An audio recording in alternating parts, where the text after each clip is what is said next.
The trembling in Vice Admiral Junichi Kusaka's hand wasn't from fear of American bombs or naval bombardment. It was something far more insidious, a creeping realization that would have cost him his life if anyone from Imperial headquarters discovered the words he was committing to his private journal on that February day in 1944. His underground command bunker at Rabaul on New Britain had become less of a military installation and more of a mausoleum for living men, and the Vice Admiral knew it. What terrified him as he listened to the daily drone of B-24 Liberators through the narrow ventilation shaft, those American heavy bombers making their regular milk run overhead, wasn't the threat of destruction.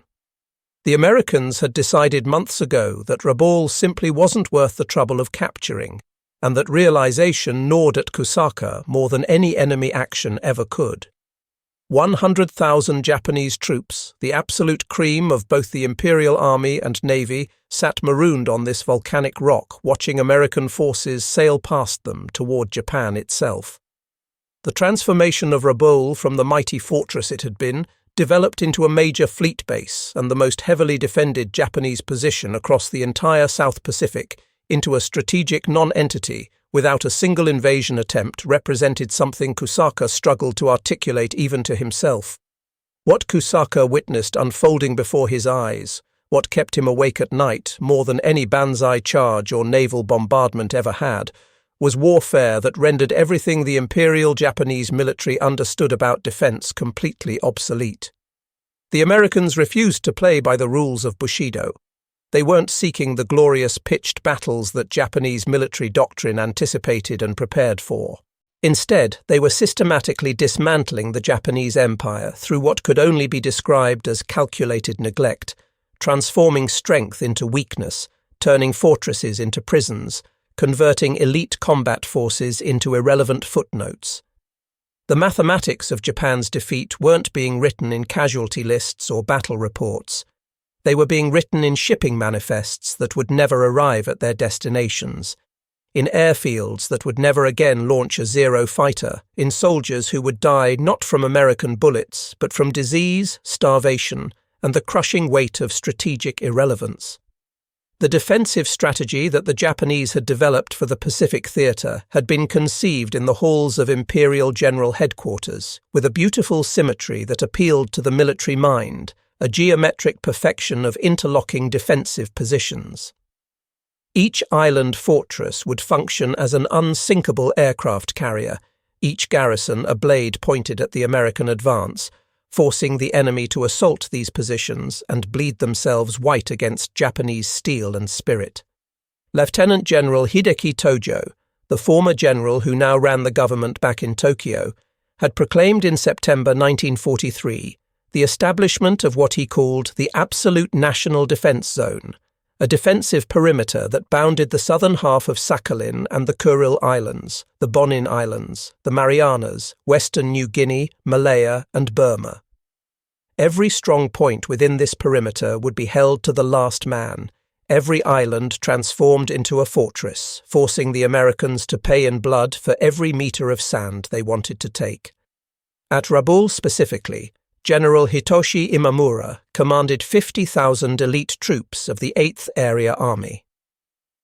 The harbour bristled with 367 anti-aircraft guns positioned to create an impenetrable umbrella of steel. 5 operational airfields could theoretically launch hundreds of aircraft at any American force foolish enough to approach. The complex included the pre-war Australian strips at Lakunai and Vunakanau, with Rapopo becoming operational since December 1942, complete with concrete run-ups. What neither Imamura nor anyone at Imperial General Headquarters understood until it was far too late was that the Americans had absolutely no intention of giving them their glorious battle. The revelation began in June 1943, initially disguised as what Japanese commanders celebrated as victory.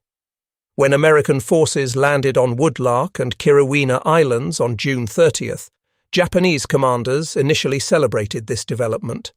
These islands barely had any defenders. The Americans were clearly afraid to assault real Japanese positions, or so the thinking went at the time. Captain Toshio Takahashi, who served as intelligence officer at Rabaul, wrote in his analysis that the enemy clearly lacked the stomach for heavy combat, that they were nibbling at the edges like mice afraid of the lion. But something about the pattern disturbed Takahashi even as he wrote those confident words. The Americans weren't just taking easy targets, they were specifically choosing islands where they could construct airfields, and Woodlark and Kirowina were perfectly positioned to provide air cover for operations that had absolutely nothing to do with attacking nearby Japanese strongholds. The disquiet that Takahashi felt only grew when American forces invaded New Georgia on June 30th, 1943. The Japanese had 10,500 troops defending the island, centered around the vital airfield at Munda Point.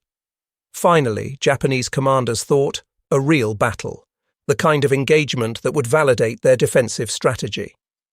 After savage fighting that lasted until August, the Americans secured the airfield and then simply stopped. They didn't pursue the retreating Japanese forces. They didn't attempt to clear the entire island of enemy presence. They simply built up Munda as an operational base and moved on to their next objective. Major Kenji Hatano survived the New Georgia campaign and reported back to Rabaul with observations that deeply troubled those who bothered to listen. "The Americans fight differently," he wrote in his report. "They take what they need and leave us the rest, as if we don't matter to them, as if our presence is beneath their notice." By November 1943, the pattern was becoming horrifyingly clear to those Japanese officers capable of seeing it. The American offensive, which Allied planners had designated Operation Cartwheel, wasn't aimed at capturing Japanese bases at all. Its entire purpose was to make those bases irrelevant. Admiral Minechi Koga, who commanded the combined fleet, responded to the Allied invasion of Bougainville by rushing carrier aircraft to Rabaul in what seemed like a logical move at the time. On November 1st, 1943, he transferred 173 carrier aircraft from 6 different carriers, including 82 Zero fighters, 45 Type 99 dive bombers, 40 Type 97 torpedo bombers, and 6 reconnaissance planes from Zuikaku, Shokaku, Zuiho, Junyo, Hio, and Ryuho to reinforce Rabaul's air defences. These weren't just any pilots. These were Japan's last trained carrier pilots, the irreplaceable veterans who had executed the attack on Pearl Harbor, savaged the British at Ceylon, and fought at Midway. They were the sharp edge of Japanese naval aviation, the finest pilots the Empire possessed, now committed to defending a base the Americans had already decided not to attack. The American response came swift and devastating. On November 5th, carrier aircraft from USS Saratoga and USS Princeton struck Rabaul, heavily damaging 4 heavy cruisers and 2 light cruisers. On November 11th, they returned with reinforcements from Essex, Bunker Hill, and Independence, damaging most of the remaining warships in harbour. But what happened next began the psychological unravelling of Japanese commanders far more than the tactical defeats. The Americans didn't invade. They didn't follow up their advantage with the amphibious assault that Japanese defenders had prepared for. They simply left, having destroyed 121 of the 173 carrier aircraft, along with 82 of 193 aircrew, and sailed away to their next objective. Commander Yasuo Kuwahara, a Zero pilot who survived the November battles, wrote in a letter that was discovered after the war ended, asking questions that had no good answers. "We won," he wrote. "We drove them off. So why does it feel like we lost? They damaged our ships, shot down our planes, and sailed away. We cannot chase them. We cannot strike back.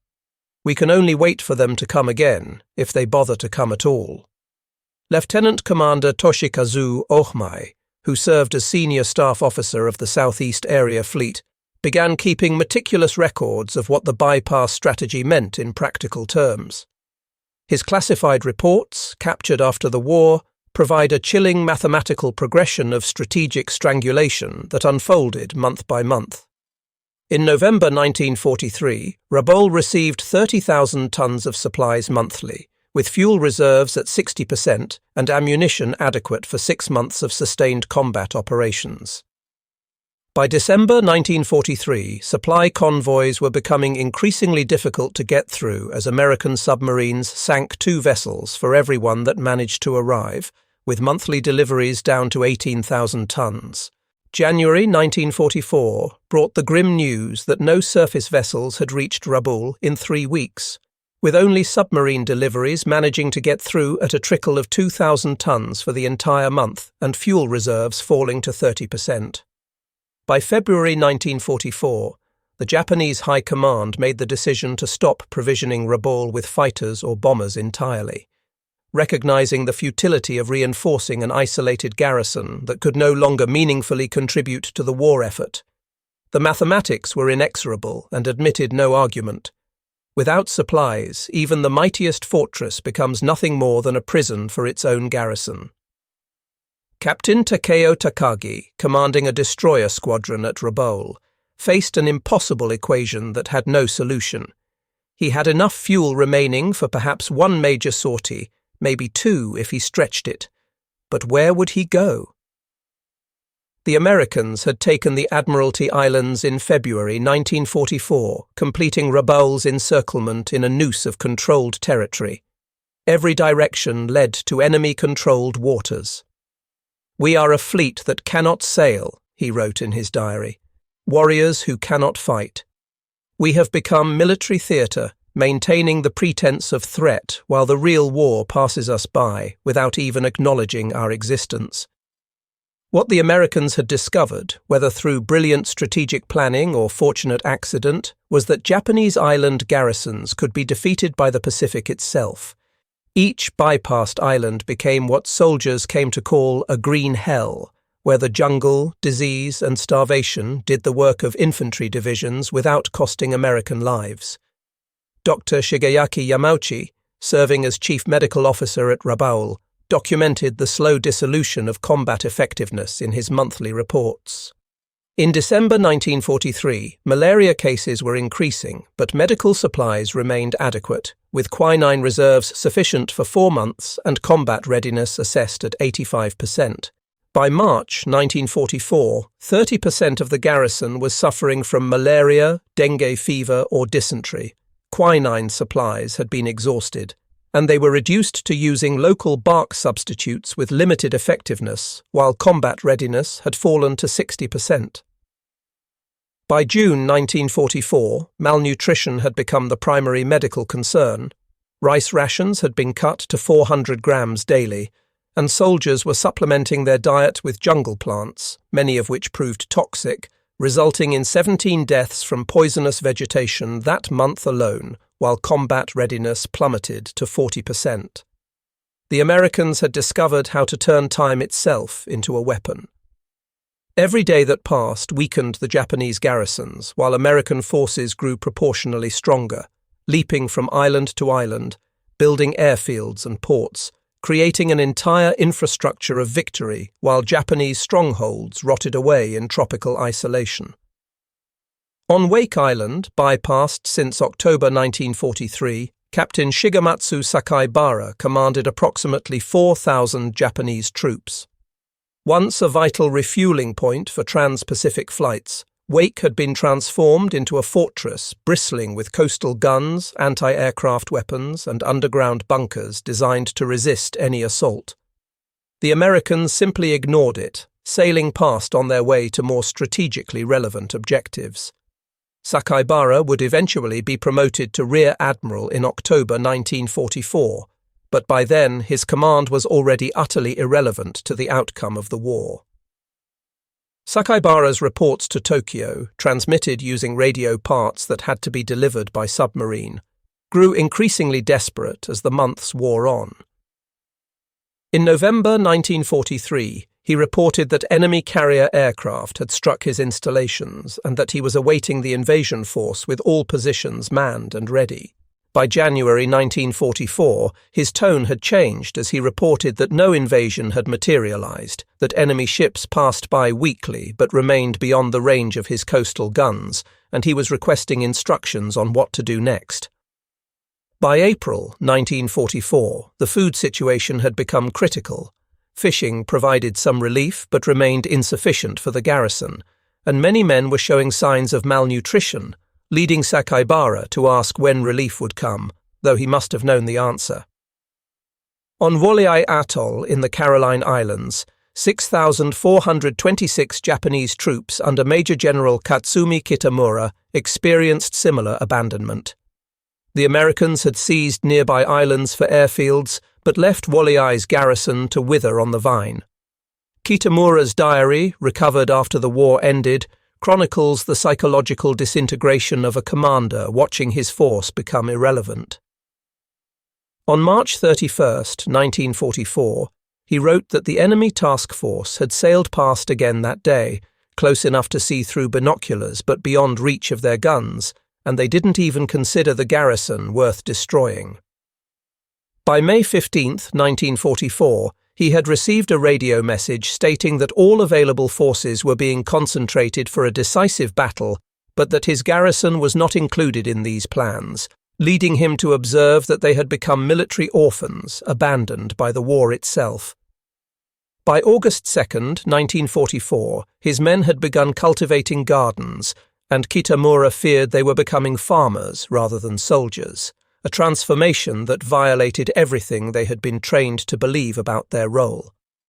The American carrier raids that periodically struck bypassed bases served a purpose that went beyond the military damage they inflicted.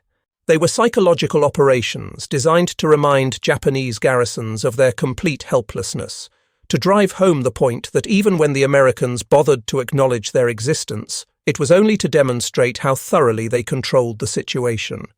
At Truk, which Japanese strategists considered the Gibraltar of the Pacific, approximately 27,000 troops and the Fourth Fleet had created what was supposed to be an impregnable bastion. On February 17, 1944, during what the Americans called Operation Hailstone, the U.S. Navy's Fast Carrier Task Force conducted massive air raids that destroyed over 250 aircraft, sank 2 light cruisers and 4 destroyers, along with 32 merchant ships totaling 200,000 tons, and killed 4,500 Japanese personnel in a single overwhelming strike. Vice Admiral Masami Kobayashi, commanding at Truk, experienced every commander's worst nightmare as he watched the destruction unfold. His report to Combined Fleet Headquarters revealed the psychological impact of the raid more clearly than any tactical assessment could have. The American carriers appeared from nowhere, he wrote, struck with overwhelming force and vanished before any meaningful response could be organized. We could not pursue them. We could not retaliate. We could only endure and repair damage, knowing they will return whenever they choose. This is not warfare, he concluded. It is torment. The pattern repeated itself across the Pacific with depressing regularity. Marcus Island, Palau, Yap, all received attention from American carriers just often enough to prevent any coherent defense planning, but never enough to provide the honorable battle that Japanese commanders craved and their entire military culture had prepared them to fight. The fall of Saipan in July 1944 provided the most devastating proof of the island-hopping strategy's effectiveness. When American forces invaded on June 15, 1944, they brought overwhelming force, over 300,000 men in more than 500 ships, a concentration of power that dwarfed anything seen in the Pacific to that point. But what terrified Japanese strategists wasn't the assault on Saipan itself. It was the mental calculation of all the fortresses the Americans hadn't bothered to assault, all the garrisons they had simply written off as strategically irrelevant. Lieutenant General Yoshitsugu Saito, commanding the defense of Saipan, received his last situation report on July 6, 1944, before launching his final Banzai charge. The report catalogued the Empire's paralysed forces in brutal detail. Truk had 27,000 troops isolated with no naval support possible. Rabaul had 100,000 troops isolated and reduced to growing vegetables. Wake had 4,000 troops isolated and surviving primarily on fishing. Marcus had 4,000 troops isolated with water shortage reaching critical levels. Waialae had 6,426 troops isolated with starvation imminent. Over 200,000 Japanese troops, equipped with thousands of tons of ammunition, hundreds of aircraft, and elaborate fortifications, sat helpless while the Americans drove steadily toward Japan itself. These weren't casualties in the traditional sense. They were something worse than casualties. They were military assets that had been transformed into liabilities, drains on resources that could contribute nothing to Japan's defense. When Lieutenant General Tadamichi Kuribayashi arrived at Iwo Jima in June 1944, he brought with him a revolutionary understanding born from watching the island-hopping campaign unfolds. He immediately recognized that Iwo Jima could not be held, writing that the Americans would surely invade this island en route to the mainland of Japan, and the time of their assault would be very soon. Unlike his predecessors, who had planned their defences around the expectation of victory, Kuribayashi planned for the most effective defeat possible. He had studied what happened to bypassed garrisons and understood the strategic calculus perfectly. Rather than establishing defences on the beach to contest landings directly in the traditional manner, he opted for defence in depth, ordering the construction of 18 kilometres of tunnels and 5,000 cave positions beneath the island's volcanic rock. In a letter to his wife that would only be delivered after his death, Kuribayashi explained his strategy with brutal clarity. "I do not fight to win," he wrote. "That is impossible. I fight to make the Americans pay such a price that they will think twice before invading the home islands. Every Marine we kill here is one who cannot invade the homeland. We are not defending Iwo Jima. We are defending Japan with our deaths." This represented a fundamental shift in Japanese military thinking that the island-hopping campaign had forced.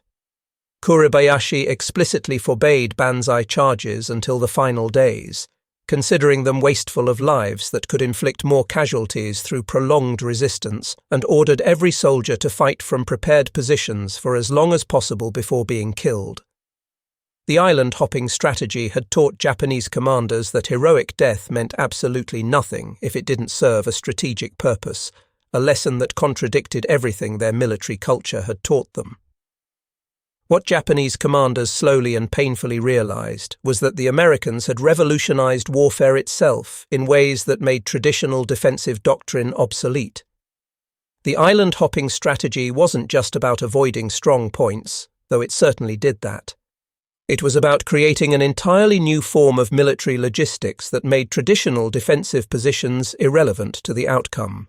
Commander Chihaya Takahashi, a staff officer who analyzed American operations for Imperial headquarters, wrote a report that was immediately suppressed because its conclusions were too disturbing for senior leadership to accept. "The Americans do not capture islands," he wrote. "They create floating bases. Each captured atoll becomes a fuel depot. Each lagoon transforms into an anchorage. Each airstrip projects power across hundreds of miles. They have made the Pacific Ocean itself into a highway for their war machine, and we cannot block this highway no matter how many islands we fortify." The scale of American industrial capacity became another weapon in itself. Liberty ships were being produced at a rate of 3 vessels per day at peak production, an output that Japanese planners found almost impossible to believe even when confronted with the evidence. While Japanese garrisons carefully rationed their last tons of rice, measuring out survival in cups and grams, American construction battalions were pouring concrete for runways that could handle 100-ton bombers, creating infrastructure for aircraft that hadn't even been built yet. Captain Minoru Genda, the tactical genius who had planned the Pearl Harbor attack, studied American logistics from his post in Tokyo and reached a conclusion that chilled him to his core. "We prepared for a war of warriors," he wrote. "They are fighting a war of engineers. While we perfect the art of dying gloriously in battle, they perfect the art of supply and logistics. Each bypassed garrison weakens us without strengthening them. Each new airfield they construct strengthens them without requiring them to weaken us through combat. Time itself has become our enemy, and we have no defense against time." Complementing the island-hopping strategy was the American submarine campaign that turned Japanese resupply efforts into suicide missions with depressingly predictable outcomes. By 1944, American submarines were sinking Japanese vessels faster than Japanese shipyards could possibly replace them, creating a spiral of decline that had no bottom. Admiral Naokuni Nomura, commanding submarine operations from Truk, documented the impossibility of supporting bypassed garrisons in his operational logs. In January 1944, he lost submarine the Fern 169 while attempting to resupply the Bougainville garrison, with 40 tons of supplies going to the bottom with the boat. In February 1944, I-43 was damaged by aircraft while approaching Rabaul and had to abort its mission. In March 1944, I-42 was sunk while attempting to evacuate key personnel from Wake Island. By April 1944, Nomura was forced to suspend submarine resupply missions indefinitely, writing that he could not justify the loss of increasingly precious submarines for minimal supply delivery to garrisons that could no longer affect the war's outcome. The submarines that had once been the lifeline for bypassed garrisons became too precious to risk on missions that accomplished nothing. Each isolated fortress was now truly alone, cut off not just from supply, but from any hope of relief. The Battle of the Philippine Sea in June 1944 demonstrated the fatal consequences of the island-hopping strategy on Japanese naval aviation in ways that went beyond simple tactical defeat. Japan had already lost 121 of 173 veteran carrier pilots defending Rabaul, a base that wasn't even attacked, stripping the carrier fleet of its most experienced aviators for no strategic gain whatsoever. Vice Admiral Jisaburo Ozawa, commanding the mobile fleet, faced an impossible situation that the bypass strategy had created. His carriers were filled with inexperienced pilots, many with less than 100 hours of flight time, a fraction of what their American counterparts had received. The veteran instructors who should have been training these pilots were either dead or trapped on bypassed islands, growing vegetables and watching their combat skills atrophy. The result was what became known as the Great Marianas Turkey Shoot on June 19th and 20th, 1944. Japanese losses totaled between 550 and 565 645 aircraft destroyed, 3 fleet carriers sunk including Taiho, Shokaku and Hio, and approximately 3,000 personnel killed. American losses were 123 aircraft and 109 personnel killed. The 10-to-1 kill ratio reflected not just American tactical superiority, but the systematic degradation of Japanese capabilities that the bypass strategy had inflicted. In his after-action report, Ozawa wrote with bitter clarity that they had carriers without pilots, pilots without experience, and no opportunity to gain that experience. The enemy's strategy, he concluded, has not just defeated us, it has prevented us from ever becoming capable of victory. By mid-1944, a surreal transformation was occurring across the bypassed Japanese garrisons that would have seemed like black comedy if it weren't so tragic.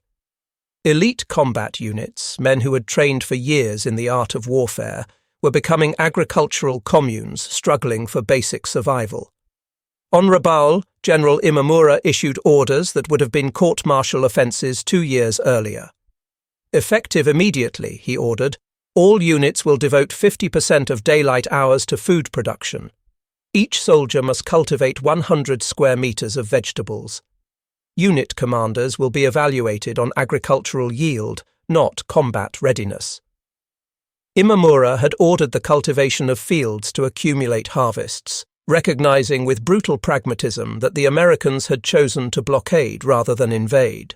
The fortress of Rabaul, built to threaten Allied operations across thousands of miles of ocean, had become a vast prison farm where soldiers who had conquered half of Asia now tended sweet potato patches.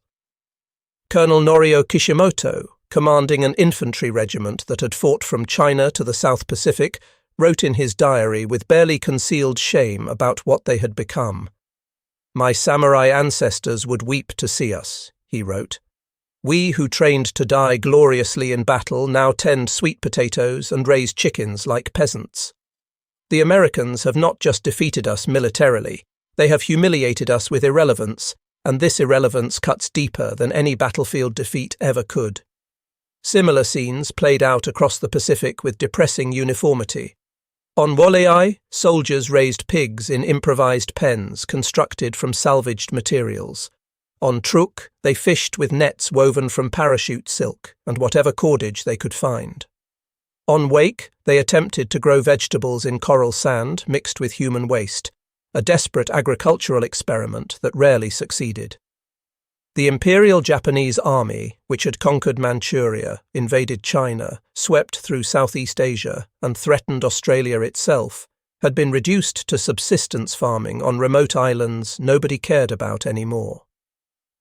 Perhaps the cruelest aspect of the island-hopping strategy was how long it took bypassed commanders to fully understand their situation, to accept the reality that their war was over, even though the shooting continued elsewhere. Radio contact with Tokyo continued for months or even years. Orders were still issued as if nothing had changed. Promotions were still announced. The fiction of military relevance was carefully maintained even as reality diverged completely from this fiction. General Imamura at Rabaul continued to receive operational orders from Imperial General Headquarters as late as December 1944, orders that read like messages from an alternate universe. Prepare for coordinated offensive in conjunction with Philippine operations, the orders read. Maintain readiness to interdict enemy supply lines. The absurdity of such orders, asking a garrison that hadn't seen a supply ship in 8 months to conduct offensive operations against enemy supply lines, reveals the complete disconnection between Japanese High Command's perception of the war and the actual situation on the ground. By early 1944, the bypass strategy evolved into what might be considered its cruelest phase, though every phase had been cruel in its own way. American forces began targeting the agricultural efforts of bypassed garrisons, not because these gardens posed any military threat, but because destroying them served to drive home the message of complete dominance. B-24. Bombers struck the gardens that bypassed garrisons had cultivated with months of backbreaking labour. Fighter sweeps machine-gunned fishing boats and the men in them. Even the basic attempt to survive was systematically denied. Lieutenant Hiroshi Yamaguchi, serving as agricultural officer at Wala'i, recorded the destruction in his diary. 6 months of work destroyed in 10 minutes, he wrote. The corn we had nursed from seeds, the vegetables we had watered with our own drinking rations when there was no other water to spare. All of it burning. The Americans didn't bomb our gun positions or ammunition dumps. They bombed our food. They know exactly what they're doing to us, and this knowledge is more demoralizing than the physical destruction. When Emperor Hirohito announced Japan's surrender on August 15, 1945, in a radio broadcast that most Japanese heard for the first time hearing their emperor's voice, approximately 300,000 Japanese troops remained scattered across bypassed islands throughout the Pacific. At Rabaul alone, 69,000 Japanese troops remained when Japan surrendered.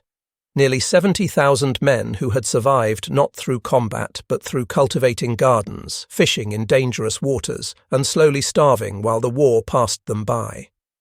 The surrender itself created a surreal situation that nobody had quite planned for.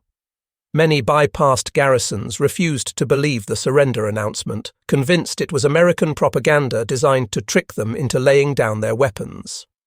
Others, even believing the announcement was genuine, had no practical way to surrender because they were on islands with no American presence whatsoever. Colonel Masashi Yamamoto, commanding the garrison on Mili Atoll in the Marshall Islands, faced this bizarre dilemma with no good solution.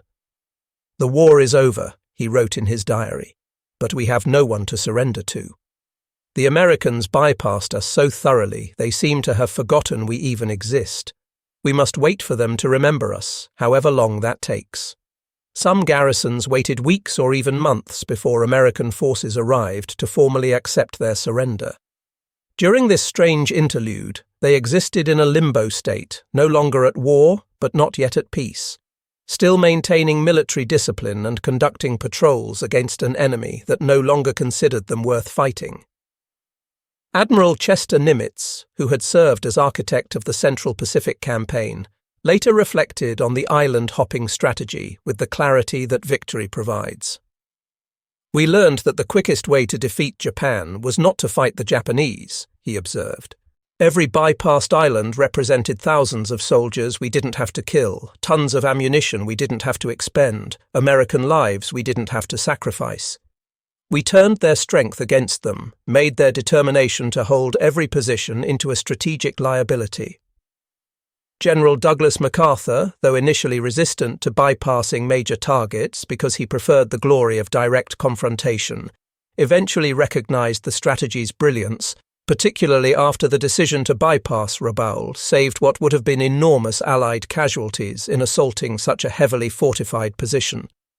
But perhaps the most telling assessment of the strategy's psychological impact came from Admiral Matome Ugaki, who served as Chief of Staff of the Combined Fleet and kept a detailed diary throughout the war. Writing in February 1945, with the war clearly lost but still grinding on, Ugaki articulated what many Japanese officers thought but few dared write. "The Americans have discovered the perfect strategy against the Japanese warrior spirit," he wrote. "They have made our courage irrelevant, our fortifications useless, our Bushido code meaningless. We prepared ourselves to die gloriously in defense of every position. They sentenced us to live shamefully in positions nobody cares about. This is worse than any battlefield defeat could ever be. This is erasure, the denial of meaning itself." The mathematics of the island-hopping strategy reveal its devastating effectiveness when laid out in stark numbers. The Japanese forces that were bypassed included Rabaul with 100,000 troops initially and 69,000 still there at surrender, Truk with approximately 27,000 troops, Woliai with 6,426 troops, of whom only 1,650 survived to surrender, Wake with 4,000 troops, Marcus with 4,000 troops, and various other garrisons accounting for tens of thousands more. The total came to an estimated 300,000 Japanese troops neutralized without major combat operations, an entire army removed from the war without firing more than scattered shots. The strategic success rate tells an even starker story. Of the 26 major Japanese bases that were bypassed, not a single one managed to significantly interfere with American operations after being isolated, a perfect record of strategic irrelevance. Captain Yoshitaka Shindo, serving as intelligence officer on bypassed Marcus Island, wrote perhaps the most perceptive analysis of why the island-hopping strategy proved so psychologically devastating to Japanese forces. "We were prepared for American strength," he wrote.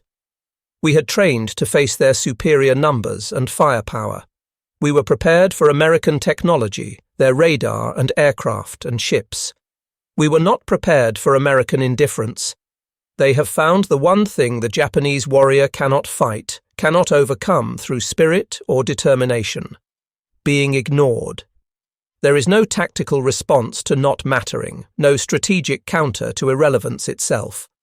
By late 1944, some Japanese commanders were beginning to understand and adapt to this new reality, but the adaptation came far too late to change anything.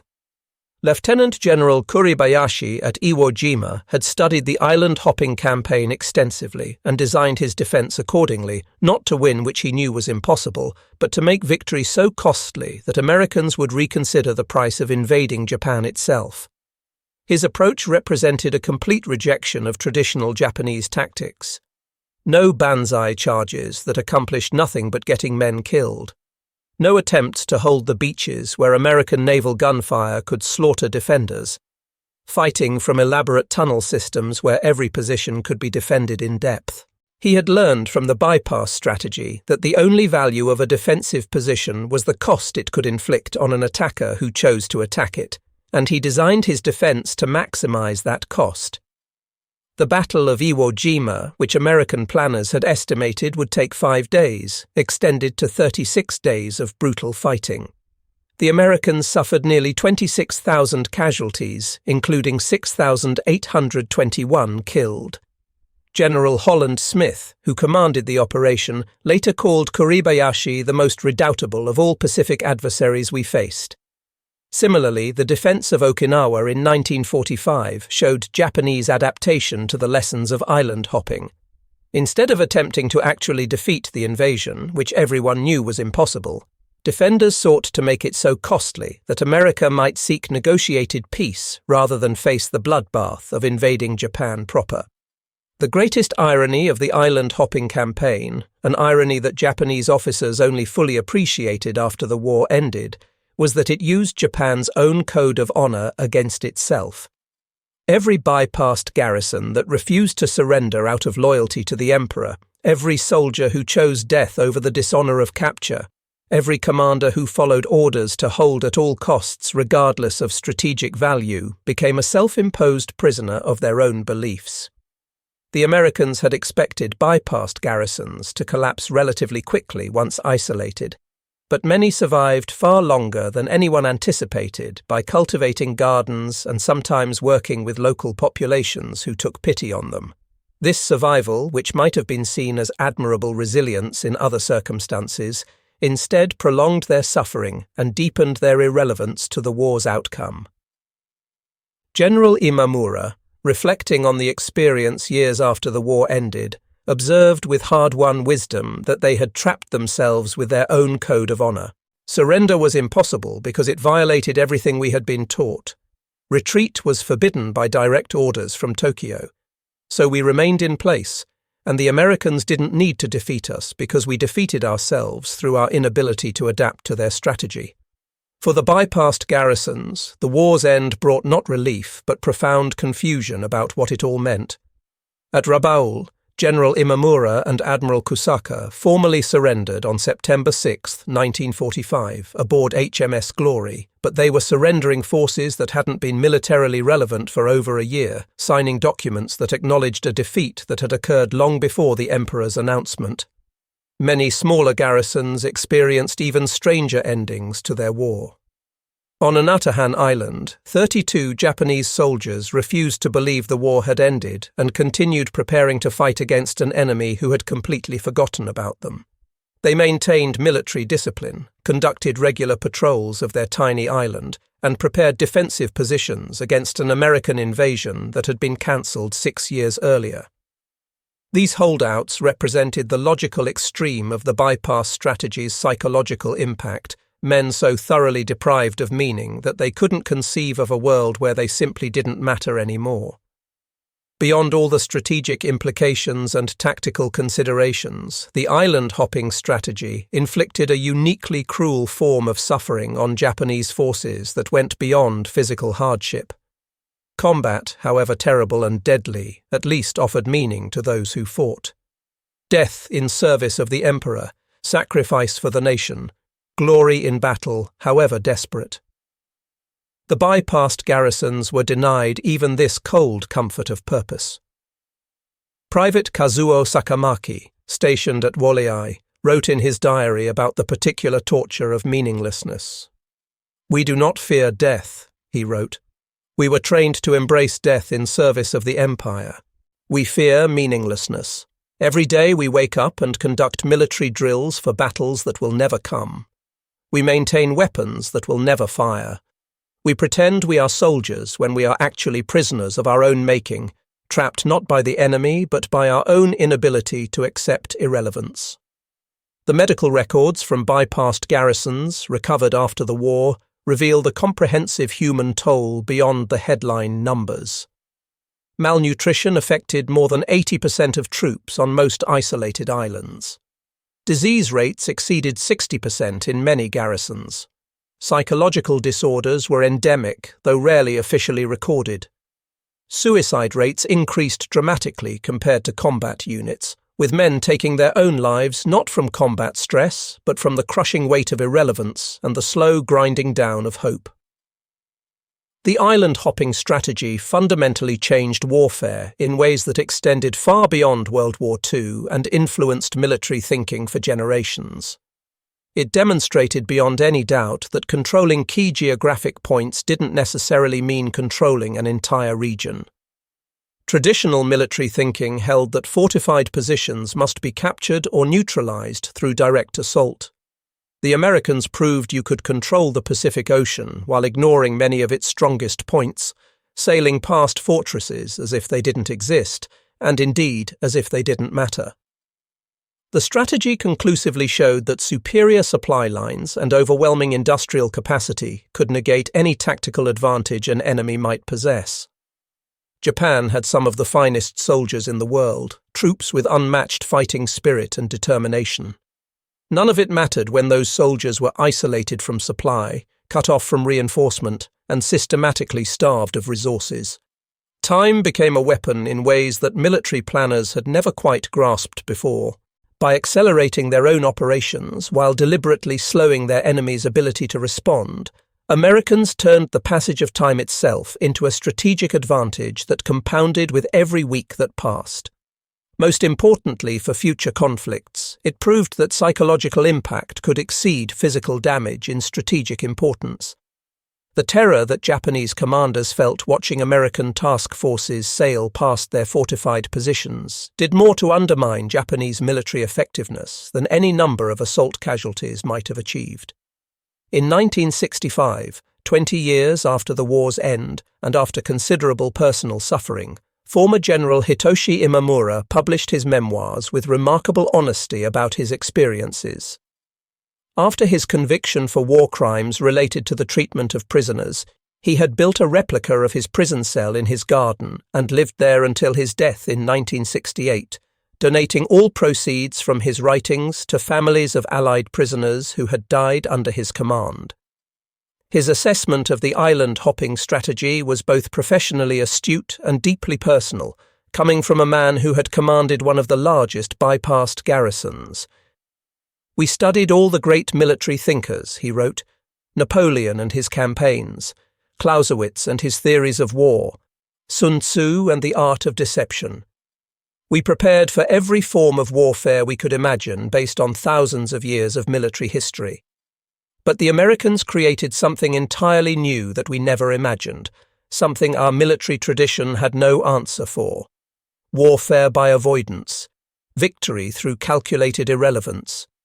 They somehow turned our greatest strength, our absolute willingness to die for our positions, into our greatest weakness, an inflexibility that became our downfall.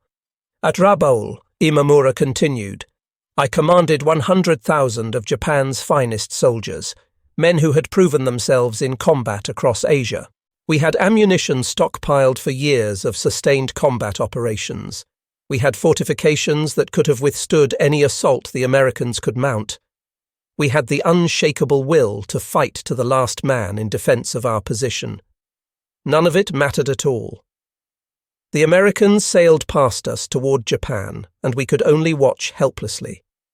We were an army of ghosts haunting positions that no longer mattered to anyone, defending territory that had no value, waiting for battles that would never come, and slowly realizing that we had been erased from the war. This was their genius, this realization that they didn't need to fight us at all. They made us defeat ourselves through our own inflexibility. Every day we held our positions as ordered, we were actually weakening Japan rather than defending it. Every soldier growing vegetables at Rabaul was one fewer soldier available to defend the homeland when the Americans finally approached Japan itself. We were not defeated in the traditional sense. We were simply made irrelevant, and irrelevance is worse than any battlefield defeat. Future military leaders, Imamura concluded, should study the American island-hopping strategy not primarily for its tactical brilliance, though that was considerable, but for its strategic revolution in thinking about warfare itself. It proved conclusively that the best way to defeat an enemy strongpoint is not to attack it at all, but to make it strategically irrelevant through maneuver. The best way to win a war is not to fight it on the enemy's terms, but to redefine what victory means entirely. We terrified ourselves with our own impotence, watching American power grow while ours diminished. We had trained our entire lives for glorious death in combat, the honorable end that every samurai aspires to. The Americans sentenced us to meaningless life in isolation, a fate our culture had never prepared us for. There is no code of Bushido, no warrior tradition that prepares a man for complete irrelevance. We were warriors from an ancient tradition stretching back centuries, men who understood honor and courage and sacrifice. We were fighting an enemy from the future who understood logistics and industrial capacity and strategic calculation. They did not defeat our strategy through superior tactics. They made strategy itself obsolete by refusing to fight the war we were prepared for. This was the true terror of the island-hopping campaign for those of us who lived through it. It showed us that everything we believed about warfare, everything our culture had taught us about military virtue, was fundamentally wrong for this new kind of conflict. The most poignant testament to the island-hopping strategy's deep psychological impact came from Lieutenant Hiroo Onoda, who continued fighting on Lubang Island in the Philippines until 1974, an astonishing 29 years after the war had ended. Deployed to Lubang on December 26, 1944, with explicit orders never to surrender under any circumstances, Onoda held out with 3 other soldiers until he became the last survivor of his tiny garrison. On March 9, 1974, his former commanding officer, Major Yoshimi Taniguchi, had to fly to Lubang to formally relieve him of duty according to proper military protocol. Onoda finally surrendered on March 10, 1974, with his rifle still in functioning condition, 500 rounds of ammunition carefully preserved, and his 30-year-old uniform still recognizable for what it was. When journalists asked him why he had continued fighting for so long after the war ended, Onoda gave an answer that perfectly captured the psychology the bypass strategy had created. "I was waiting for the war to come back to me," he said. "I never imagined it would leave me behind forever, that I could become so irrelevant that even my own side would forget about me."